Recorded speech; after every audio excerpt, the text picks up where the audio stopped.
মাননীয় সংসদ সদস্য খুরশেদ আলম খুরশেদ, আপনার আসন চট্টগ্রাম 16, আপনার সময় 5 মিনিট।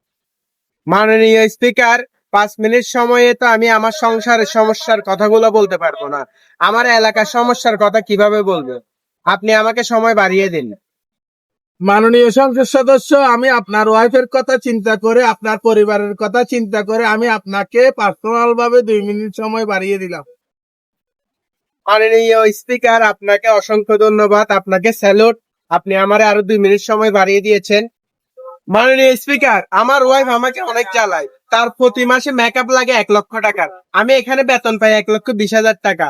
তারপরে তার পরিবারের আমার শ্বশুর বাড়ির শ্বশুর শাশুড়ির জন্য সে প্রতি মাসে আমার থেকে 2 লাখ টাকা চাই। এই টাকাগুলো আমি কোথায় পাবো? আমার তো এক্সট্রা কোনো ইনকাম নাই, দান দানাও নাই। আমার পরিবার, আমার বউ আমাকে বেশি জ্বালাতন করে। আমি এখানে বলতেছি, দেখা গেল রাতে ঝাড়ু দিয়ে আমাকে মারতে পারে। আমার এত এত সমস্যা। মাননীয় স্পিকার, আপনার কাছে বিনীতভাবে অনুরোধ, আমার ওয়াইফকে আপনি একটু বুঝিয়ে বলবেন। প্রিয় সংসদ সদস্য, আপনার পরিবারের কথা চিন্তা না করে আপনার এলাকার সমস্যাগুলো তুলে ধরেন।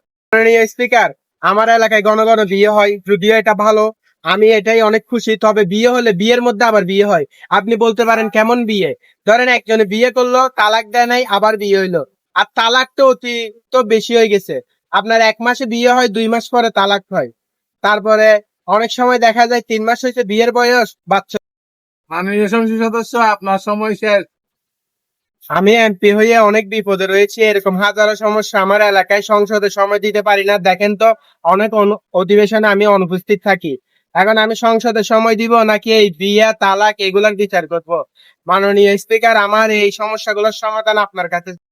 মাননীয় সংসদ সদস্য, আপনার সময় শেষ। মাননীয় সংসদ সদস্য, আপনার সময় শেষ। দয়া করে কথা বন্ধ করুন। দয়া করে কথা বন্ধ করুন। আপনার মাইক অফ করা হয়েছে।